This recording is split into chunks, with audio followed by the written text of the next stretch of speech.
Well, a very big welcome to everyone who has joined us tonight for the second part of Dr. Christopher Tuttle's fabulous lecture series on the ancient Cycladic culture. Christopher spoke about the Cycladic islands, looking at the early periods from 3100 to 2300 BCE. And tonight he's going to be having a look at the Cycladic culture from the middle to the late Cycladic periods, 2000, 1000 BCE. Christopher has some wonderful tours coming up. They all sound wonderfully tempting. So a very big welcome, please, to Christopher Tuttle, very distinguished archaeologist, specialist in the Hellenistic and Roman periods, and of course somebody who is very closely involved with ASA as the academic and outreach coordinator. Over to you, Christopher. Thanks, Susanna. I appreciate the very kind introduction. Okay, well, as with last evening, I will start with some maps here. For any of you who didn't join us 2 nights ago, I'm going to do a quick recap of some of that material and actually elaborate on it a bit because of some of the questions that people asked at the end of the first part lecture. So this is the region that we're talking about here. These are the Cyclades Islands in the Aegean. And we also have down here the island of Crete, which didn't come into the first part of the series, but it plays a much bigger role in the middle and late Cycladic periods. I will just re-mention again that our name today of the Cyclades comes from the Greek word kuklos, meaning circle, and that is because all of these islands right here form a circle around the island of Delos, which was a very important religious center in archaic and classical Greece. So the Greeks are the ones who then named this cluster of islands. Here we can see them. Here's Delos and Mykonos. They're fairly close together, and as you can see, they do form that circle around. So that's the region that we'll be talking about this evening. And so just a very quick recap of some of the things we talked about for any of you who did not join us, and just a refresher for those of you who were with us. So this all begins around 7,000 years ago with what we call the proto-Cycladic culture, or more familiarly, the Saliagos culture, because all of this began on this little speck of land right here, which is between these two islands of Antiparos and Paros. And it's just a little tiny speck of land, about 150 meters across today. But that's where this all began, around 5000 BC, and then over the next 1,000 years, that proto-culture sort of evolved and morphed into what would become the Cycladic civilization. And these people were the first humans to continuously inhabit the Aegean. We know that peoples in millennia before had passed through the region, but never really settled down, never made a permanent presence until the Saliagos culture, who then evolved into the Cycladic culture. And here's a little tip of a hat to our literary specialist, Susanna. I used a John Donne quote here: "An island is a world entire of itself," because this was an amazing part of the world in the 4,000 to 5,000 years after the last ice age. And this map here, you can see where these greener areas are. The sea levels were much lower at the time the Cycladic culture evolved. And you can kind of get a sense from these two maps. This is a bit unintentional on the left. This map, they were actually just kind of highlighting the boundaries of the islands, but they inadvertently have actually shown where the ancient coastlines around the time of the Cycladic culture would have been. And you can see here where that Saliagos island is right there between Antiparos and Paros, and where the blue lines here, these would have all been connected in this early period because the land masses were higher than they are today. We estimate that the sea level was about 10 meters lower than it is today. The takeaway point there is that it really means that it was less distance between each landmass. So it was a much easier time for early maritime peoples to traverse the Aegean Sea. Now, one of the questions we got last night was how did they do that? So I decided to add a slide in tonight about the early boat options that they had. And here you can see what is a simple basket or hide type boat. Then there would have been a raft, and then they would have had. This is a schematic rendering of a paparella, which is a reed bundled vessel. And this drawing down here that I found is actually an artist's rendition of people in such a reed bound boat leaving the island of Melos filled with the obsidian that they had gone there to collect and now were taking away to make tools and to trade items. And then they also, and probably the most likely, was what are called monoxylons or dugouts. And that's what we see in this photograph here at the top, where it's carved from a single log. And this is a big one. This one was made in very recently. This is from 2023 by some experimental archaeology folk in Czechoslovakia or the Czech Republic now. They've been doing these expeditions for like the last 10, 15 years where they make these dugout boats and they actually retraced some of these routes through the Aegean Sea from the Greek mainland to the Turkish mainland through the islands and so forth, and they've done it in these dugout boats. It's really quite amazing. One of the attractions to these islands for these early peoples was the richness of the resources that you are to be found on these islands. And we talked about some of the stones. In particular, we spent a lot of time talking about the role that obsidian played, because all the tools in the pre-Metal Ages were made from obsidian glass in this region, not from flints or cherts, but from obsidian. And it was an extremely widespread commodity that was traded during the prehistoric period. But we also have the marbles, such as the Naxos marble, which is in this photograph here, and the Paros marble that is over here from the two different islands. And one thing we didn't mention the other night was the granite. And here's a very famous boulder field on the island of Tinos called Volax. And it was a very sought after building material. So people would, not unlike what they did with the obsidian, they would travel to these different islands, harvest these different stones, and take them back to their own islands to make crafts for their own use, or to make goods that they would then trade on to bring in the wealth of the time to support their communities. And the other thing that is not often talked about is the clay sources.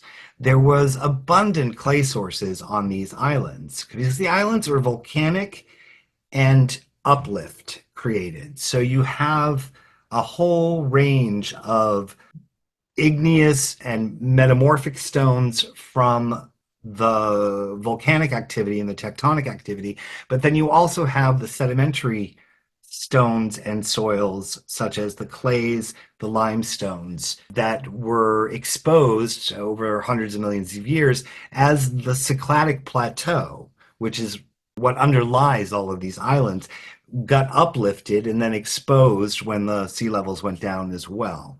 So these were some of the key resources that brought people to these islands. Then, of course, there were the food sources, and we talked about this the other night as well. We have the sheep and the goats, there was the fish, and there were the different types of agricultural products that were native to the islands that they learned to cultivate, such as the grass pea, the barley, the emmer wheat, and a variety of others, but these were the primary ones. So just a recap of the time periods. So the proto period is what we call the Saliagos culture, and that was like 5,000 to 3,200 BC, give or take, a few decades. And then the early Cycladic and 1, 2, and 3 phases. So that's the time periods that we covered the other night. So the Middle Cycladic gets to be quite interesting. There was an unknown event or events that happened between the end of the early Cycladic period, which is generally dated around 2300 BC, 2300 to 2200 BCE. Then we don't see the emergence of the Middle Cycladic culture for about 200 years. There's this gap in the archaeological record still, and we don't know what happened. There was some sort of collapse event that happened, and many of the settlements that had thrived in the early Cycladic period, phases one, two, and three, became uninhabited or they were severely diminished in size. And we don't know. There to this day we have no understanding of what happened during that 200-year period. But by 2000 BCE, we begin to see significant development again, and this is the birth of the Middle Cycladic period, which only runs for about 400 years. So I've put a plan up here to show where we currently know for certain there were Middle Cycladic settlements.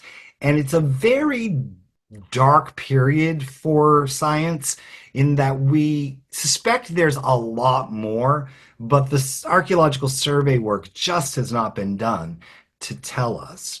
Now, that has changed in the last 10 years. There are more survey projects happening. Like the last time such a chart like this was made or a map like this was made, we only knew of 20 of these sites. Now it's somewhere between 55 and 60 sites. And so, like I said, we suspect it's going to be ultimately a much larger number because a lot of these islands have really never been looked at. Ironically, although we now know of between 55 and 60 sites, only 3 have ever been excavated, and none of them have been fully published. So it's still very difficult to track down images and actually, quite honestly, some of the data as well, because archaeologists can be really bad about publishing on a timely manner. And I saw a friend of mine in here who I know deals with archaeological publishing, so she knows exactly what I'm talking about. So one of the major sites from this time period is on the island of Kea, and it's called Agia Irini, named after a famous Byzantine church on the island, Saint Irene. But its construction began about 100 years after this period commenced, and it's one of the few sites that's been excavated. So I wanted to show you some of it here. And what we have going on, we know this island was inhabited by the early Cycladic peoples from at least 2500 BC.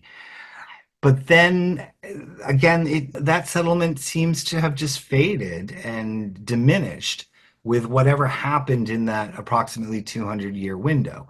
But about 1900 to 1800 BC, they started building again. But they didn't build on the old site, which again is a question that we don't know why. This was the pattern across the entire Cycladic islands. Almost none of the abandoned early Cycladic sites were rebuilt on in the Middle Cycladic period.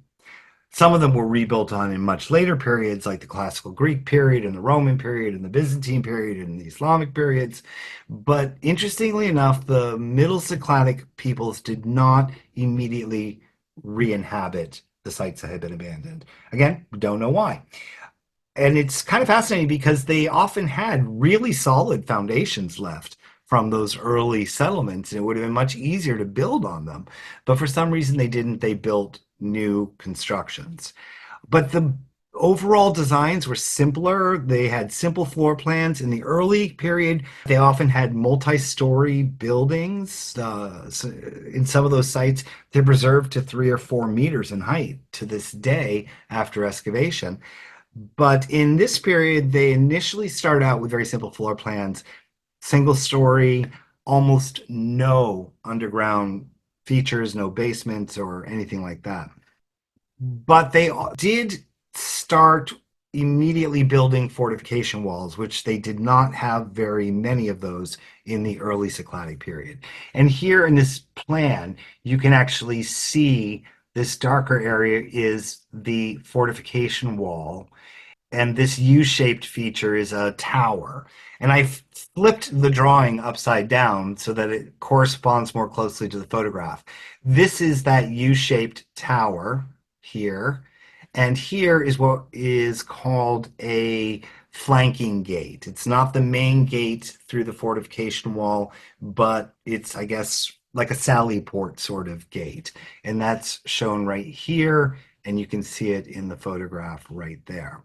So we know that when they started to resettle and rebuild during the middle Cycladic period, they definitely were using fortification walls. And some people have interpreted that to mean that maybe the catastrophic or disturbing event that ended the early Cycladic period was somehow a military incursion or uh, anyway, something like that. We have no direct evidence of those sites being burned or collapsing due to conflict, but we do see the emergence of walls. Now, that could also just simply be that more time has passed. They've been trading for a couple of millennia now with peoples all around them. The more you trade, the more contact you have. The more contact you have, the more likely that you're going to bring attention to yourself, and somebody may try to come and take what you have. So there's lots of things going on that we don't understand fully. I don't have any material culture from this site to show you. It has been well published, but I could not, in the last 2.5 months, get my hands on any of the monographs to scan some images of the material culture. So what I can tell you is that they found a lot of ceramics. That was mostly what they recovered. But here's the fascinating part. Most of the ceramics that they found were imports. They were from other Cycladic societies or communities on different islands than this island, or they were from Crete or from other points on like the Attic mainland or the Turkish mainland. So they definitely, at the time this settlement was being built, had not started to make their own pottery on the site. Seems to be the conclusion to draw from that.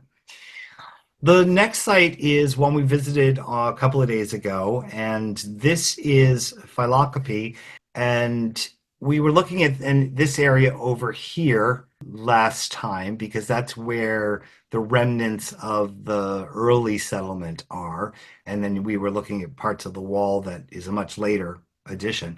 But this is the middle Cycladic settlement here, and it's very extensive. It covered, well, basically it's about 220 to 250 meters here east to west, and it is, you can see, very densely constructed. We don't know its full extent to the north and south because this cliff face right here has collapsed multiple times over the millennia, and we don't actually know how much of the town settlement we have lost into the sea. The streets are quite narrow. They're less than 2 meters wide. I think they're like a meter and a half, meter point six. Despite the kind of cluttered nature of the layout of the site, there's very little evidence of other habitations on Milos at the time this city was built. So it seems as though most of the population was centered around this more urban center. There was no fortification wall at this site in this period. So, contradicting what I just said about Agia Irene on the island of Kia, this one did not have a fortification wall. As I mentioned, these walls that we can see parts of here, these were built in later phases. Started in the late Cycladic, and even most of them were built actually after the Cycladic culture had sort of faded away, and they were really built more by the Mycenaean inhabitants who had come to the island. What we do find fascinating here is there is no large palace has ever been found. No sanctuary from this period has ever been found. So we don't know whether or not they had them and maybe they were up here on the northern edge and have simply collapsed into the ocean and we just don't know. Or that could be reflecting some ideological or theological or even socio-political shifts that we don't yet understand about this time period, that there's no because all around the Cycladic culture in the middle Cycladic period, you've got the developing Minoans, who we're going to talk about in a little bit. You've got the developing, not yet Mycenaean, but you've got the culture of the Megarons and the centralized kingship that's developing on the Greek mainland and the Peloponnesus. You've got similar hierarchical structures evolving on the Turkish mainland, but we still don't see any sign that this was a model. There's no divine kingship, there's no priestly leadership structure that we can discern in the Cycladic civilization. This city was also fascinating because it's the first time we see the use of clay mortar used to bind the stones. Prior to this, all the construction in the Cycladic civilization, and quite honestly, in all the civilizations around the Cycladic culture, were doing dry stone built buildings. Here, they start to introduce a clay mortar. So that's pretty fascinating. We found within this city there were significant areas of industrial work where they were making pottery for their own use and for export. And remember, this is on Milos. And what do we know about Milos? It was the primary source of obsidian in the region and was a huge export for thousands of years. Well, we have major processing areas in this site where they were clearly harvesting the local obsidian and working it right there in the urban center to make tools, possibly exporting the tools as a finished product, or also, of course, continuing to export the obsidian cores to other locations around the region. And the last thing I have to say about this is there's a shift here away from cemeteries. We talked about the role of cemeteries in the smaller communities in the early Cycladic period, where we think those cemeteries reflect that the communities were fairly small, maybe a dozen to 15 or so family units around agricultural or fishing centers, where the fishing centers also doubled as trading centers, and that the cemeteries were uh, predominantly cist grave burials. Here at Philokopi, we find a different evolution now, a millennium and a half later, where they're interring their deceased in group rock cut tombs, or interestingly enough, as individual burials inside clay pots in the floors of their houses, which is something we see elsewhere in the early Bronze Age and Middle Bronze Age. We find that all throughout the Eastern Mediterranean. It's on mainland Greece as well. So it's a question, again, since we have no writing from the Cycladic peoples, we don't know what their belief systems were or anything along those lines. So perhaps this is an evolution or an adoption of a custom that they encountered in their trading with other peoples. And so it was a major ceramic production area at the time. And here's just a small sampling of some of the products that were actually excavated in Philokopi. Most of these come from burials. Almost nothing intact was found in the residential and workshop areas, as far as I understand from the publications. Don't quote me on that, though. But so you can see the beautiful introduction here of the different types of painted ware. So you begin to see for the first time these handled cups and the introduction of figural images, and birds were become very popular in the Middle Cycladic period and will persist into the Late Cycladic as that culture disappears primarily into the Mycenaean culture. But here we've got a horse head. It's broken off of something. We're not sure what it's not a spout, so maybe it was a handle. We're not really sure. But my absolute favorite piece is this lovely high spouted jug, I think the curvature of the lines here is just it's very elegant and beautiful. And then we talked about the cairnos, which are these offering vessels for different types of devotional use, both in the house and we think if there were any sort of sanctuaries, they were probably used in those as well. So that's just some of the ceramics that we have from the Middle Cycladic period here in Philokopi. Now, we have to talk for a few moments about the Minoans. A lot of people don't realize that the Minoans on Crete are evolving in parallel with the Cycladic culture. Both cultures appear around 3000, 3100 BCE. Both start to develop complex settlements around 1,000 years later, around 2000, 2100 BC. And the Minoan influence begins to spread right at the time that we're talking about with the Middle Cycladic. So as the Cycladic cultures trying to rebuild their own society following whatever happened with the collapse of the early Cycladic period, they're doing so with a lot of influence now coming from the Minoans. This is already the time when the Minoans are in the proto to neo-palatial period. They've already built several of their palaces, the one at Phaistos, the one at Mallia. Knossos comes a little bit later, but yeah, they're growing and their influence is very, very strong. And we see it in these Middle Cycladic settlements with the introduction of Minoan style pottery shapes and pottery decoration. We also see it with frescoes, architectural styles, and linear A script appearing in a few cases. Now, we can't read linear A script, so we still don't know anything about the Minoan language, really. But we know it was one of two scripts that they used. And at Philokopi, in this Middle Cycladic period, we have a very famous flying fish fresco that was found that dates to this period at that site on the island of Milos. But also we have the Tylissus tablet, which is linear A fragment found at Philokopi. And the only reason this would be there is that the people inhabiting this Middle Cycladic settlement had contact with the Minoans and either had begun to adopt this script themselves, or this is an object that was made in a Minoan location or by a Minoan who was living in Philokopi. Then we're going to turn to Akrotiri.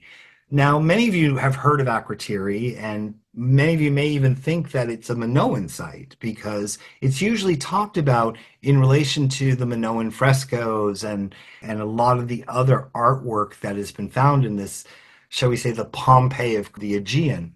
But in fact, Akrotiri is a Cycladic settlement. It was founded originally on Thera, or modern Santorini, before it exploded.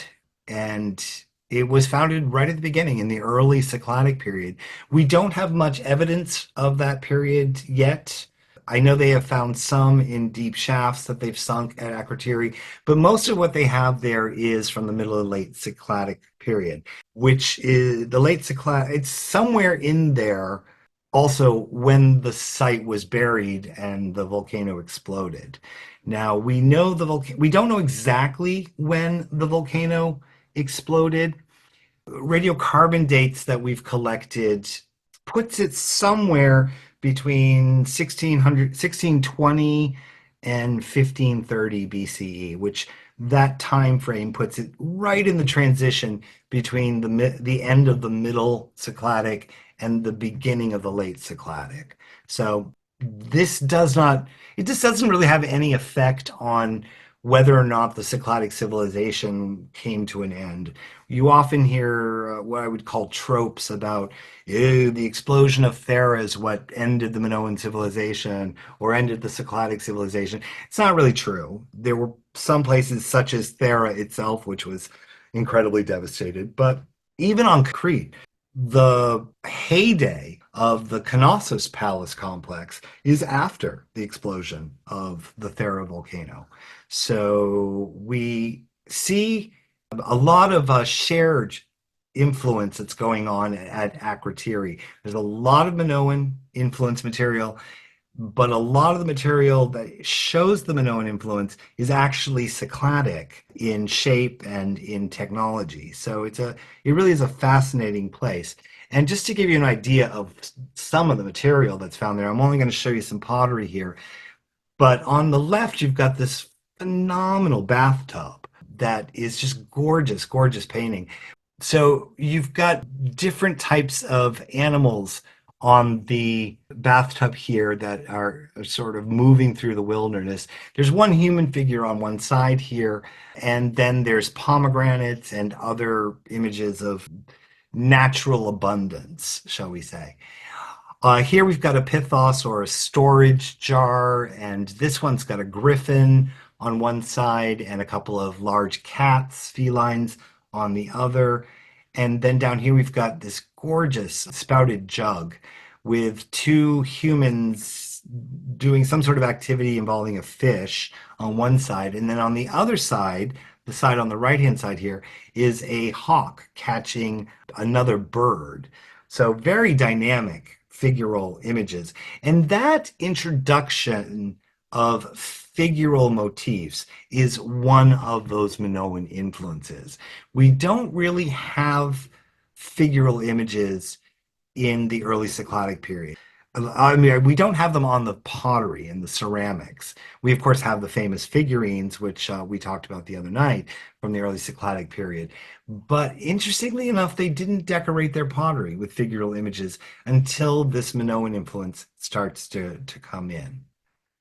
And my final couple of slides tonight is just to summarize really the late Cycladic period. I really struggled on how to talk about this, and in the end decided to really leave most of it off because it's very disputed as to whether or not some of the stuff that has in the past been called late Cycladic really is or not, because at this point in time, we're dealing, okay, so this period is 1600 to 1000, so it's about a 600-year period. And if that explosion of Thera happened at 1620, which would have been 20 years before the so-called start of this late Cycladic period, if it did have an effect on things, it's not clear, but by 1600, you have a lot of other external influences coming in and shaping material culture, shaping the architecture. And really, the Cycladic culture is flourishing in some ways, but in other ways, it's becoming absorbed into initially Minoan, and then as the Minoan culture begins to decline, it in turn gets absorbed by the Mycenaean culture as the Mycenaean kingdom on the Peloponnesus starts to spread outward. One of the first places they come to are the islands of the Aegean. So it's very tough. What I will say is that there are we'll take a look at one of the towns, one we've already seen and visited for both the early Cycladic period and the middle Cycladic period, and that's Philokopi. So here again, we see that same plan, and here was that wall there, and up here was where the middle Cycladic settlement was rebuilt. And down here in the later period, you can see how that settlement's been expanded, and some of the buildings in the center have been knocked down and modified, and the fortification wall has extended around. This all took place in the late period. But when you look at the material culture and the architectural styles that are being incorporated, the most notable one is right here. I don't know if you can see where my mouse is swirling, but this is a megaron structure, which is a very specifically Mycenaean type building where you find them in all the palatial complexes throughout the Mycenaean world. And the fact that one was built in this period here is very indicative of the strength of that influence. But we also see it in the ceramics, we see it in the quality and style of the metalwork that's taking place at this point. It really does become unclear what is truly Cycladic in the late Cycladic period, as the culture is winding down. But as I mentioned, we do have some major changes that we do see, and that is the introduction of the large manorial buildings, such as the Megaron structure. The fortifications become stronger, much further extended, and we have, for the first time, distinct constructed sanctuaries. This was not something you found directly in the Cycladic culture settlements in the past. They would tend to be found isolated and outside of the settlements. But here at Philokopi, we do begin to have them in this late period. But the city is abandoned by 1100 BC. We don't know why. It's never rebuilt until much, much later in the classical and Roman period. There are some settlements that are built on top of this, and even later in the Ottoman period, there was a settlement built on this. But this is really sort of indicative of the end. But I'm going to end with my last slide here is a couple of the objects found at Philokopi that sort of illustrate this blending of influences. So on your right-hand side, you have this ceramic base of what is probably, there was probably a bowl-like lamp on the top of this, which is a form that is very strongly a blend of Minoan and Mycenaean influences, but also the style of the painting here. This has four fishermen worked around the cylinder, and the style is very much you'd find.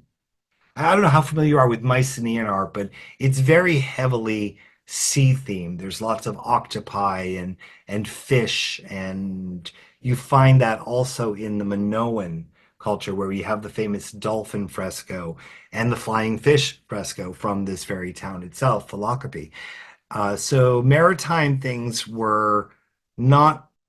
It's fascinating because the Cycladic people, as we've talked about all along, were a maritime people, but they didn't use this figural imagery as paintings on their ceramics or other materials, whereas the Mycenaeans did, and so did the Minoans. And now, at the end of the Cycladic civilization, you start to see those influences being blended into the forms and styles that were otherwise used by the Cycladic peoples themselves.